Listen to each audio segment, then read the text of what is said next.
ഡ്രിബിളിൻ്റെയും രാജാക്കന്മാരുടെ കളി. റൊണാൾഡീനോ സ്കില്ലിൻ്റെയും ഡ്രിബിളിങ്ങിൻ്റെയും രാജാവ്. മെസ്സി ഫാസ്റ്റ് ഡ്രിബിളിങ്, അതുപോലെ തന്നെ മികച്ച കളിയും കാഴ്ചവെച്ച ഒരു കളിയാണിത്. ഇതിനെ വിലയിരുത്തുമ്പോൾ ഈ കളി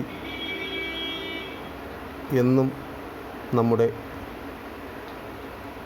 കണ്ണുകളിലും കാതുകളിലും കേട്ടുകൊണ്ടേ കണ്ടുകൊണ്ടേയും ഇരിക്കും.